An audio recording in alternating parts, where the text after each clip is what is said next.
काँग्रेस पक्षाचा, महाविकास आघाडीचा राहुल गांधी अब आगे बढ़ो, आवाज हल्ला पाहिजे, राहुल गांधी अब आगे बढ़ो, राहुल गांधी अब आगे बढ़ो। या सत्कारानंतर मी विनंती करतो आपल्या देशाचं भवितव्य भावी पंतप्रधान माननीय राहुल गांधी यांना आपल्याशी संबोधित होण्याचं।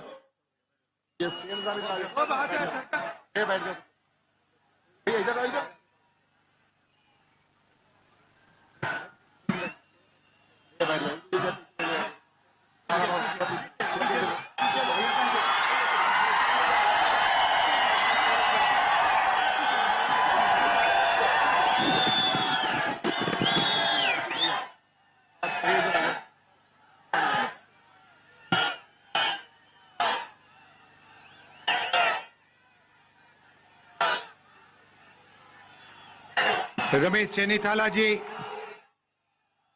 नाना पटोले जी, बाला साहब थोराट जी, पृथ्वीराज चौहान जी, विजय वडेट्टीवार जी, चंद्रकांत हंडोरे जी, रजनी पाटिल जी, विश्वजीत कदम जी, संग्राम थोपरे जी, संजय जगताप जी, नसीम खान जी, हमारे कैंडिडेट रविंद्र धंगेकर जी कहाँ हैं? आ जाइए, सामने आइए, सामने आइए।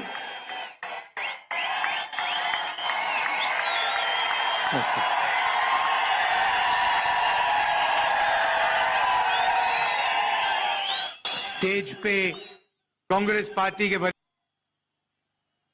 भाई और बहनों, कांग्रेस के हमारे बब्बर शेर कार्यकर्ता, प्रेस के हमारे मित्रों, कहना पड़ता है प्रेस के मित्रों, आजकल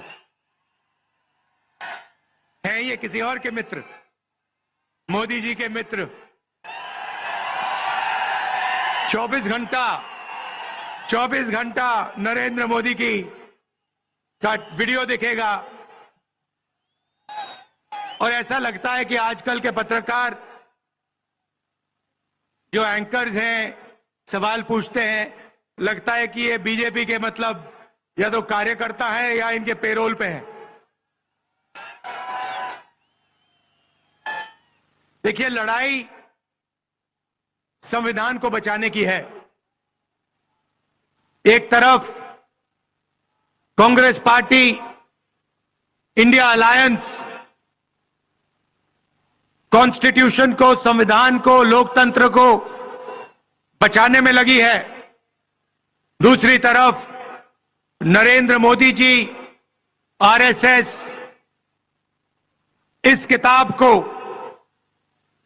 खत्म करना चाहते हैं।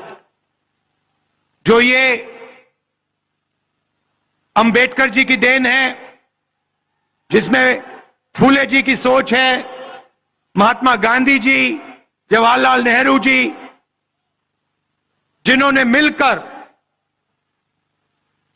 हिंदुस्तान की जनता के साथ सालों लड़ाई कर ये इस देश को दिया, इसको नरेंद्र मोदी, बीजेपी बदलना चाहते हैं, खत्म करना चाहते हैं। इसी से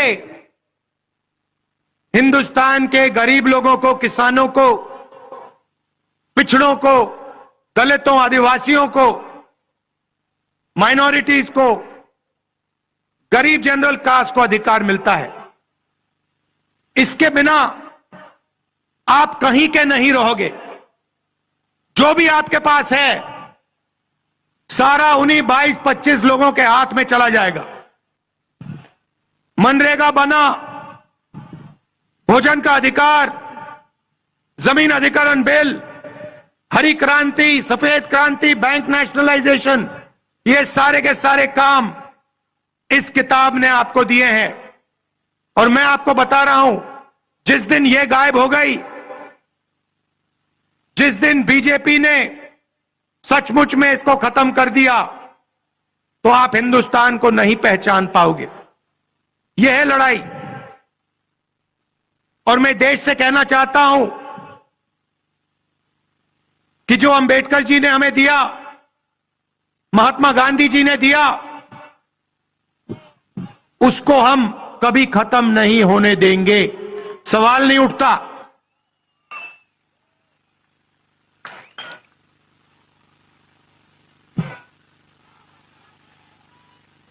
कभी उनके नेता संविधान को बदलने की बात करते हैं, कभी कहते हैं कि आरक्षण खत्म कर देंगे। मोदी जी बस एक सवाल का जवाब दे दें।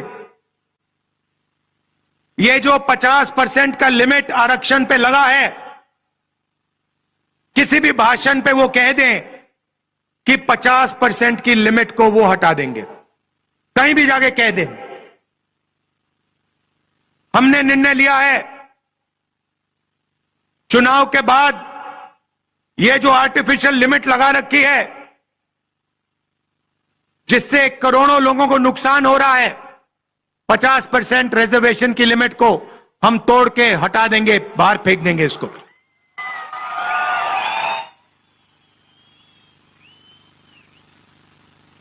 देश में 15% दलित आबादी है, 8% आदिवासी है और तकरीबन 50%, कम से कम 50% पिछड़े वर्ग की आबादी है। 50, 15 और 8 कितना हुआ? कितना? 73। मैंने शुरुआत में कहा कि ये मीडिया वाले हमारे दोस्त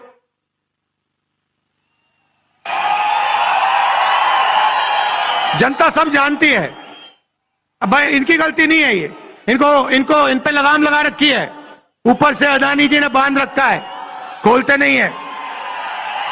इनकी गलती नहीं है, इनका कुछ लेना देना नहीं है। देखो ये मुस्कुरा रहे हैं, कह रहे हैं भाई हमें तो सैलरी चाहिए, बच्चों को देखभाल करना है, बच्चों का देखभाल करना है, हमारी गलती नहीं है। मगर आपकी जिम्मेदारी बनती है, उस जिम्मेदारी को आप पूरा नहीं कर रहे हो। मगर पिछड़े दलित आदिवासियों की 73% आबादी है। ये बड़े बड़े मीडिया की कंपनी की लिस्ट निकालिए, उनके नाम देखिए, मालिकों के नाम देखिए, बड़े बड़े एंकर्स के नाम देखिए, बड़े बड़े पत्रकारों के नाम देखिए, आपको एक पिछड़ा नहीं दिखाई देगा, एक दलित नहीं दिखाई देगा, एक आदिवासी नहीं दिखाई देगा, एक गरीब कास्ट का एक जनरल कास्ट का गरीब नहीं दिखाई देगा। इसीलिए ये कभी किसानों की बात नहीं करते, मजदूरों की बात नहीं करते, बेरोजगारी भागीदारी की बात नहीं करते। ये अंबानी जी की शादी दिखाते हैं आप लोगों को, उसमें आपको दिखाते हैं, देखो देखो किसी ने 10 करोड़ की घड़ी पहन रखी है, किसी ने 2 करोड़ का ड्रेस पहन रखा है, वो दिखाते हैं। मगर किसान भूखा मर रहा है, खेतों में पानी नहीं है, महंगाई बढ़ती जा रही है, इन बातों के बारे में ये कभी नहीं बताएंगे। ये आपके हैं ही नहीं, ये आपके हैं ही नहीं, ये अदानी के हैं। जो हिंदुस्तान के 22 सबसे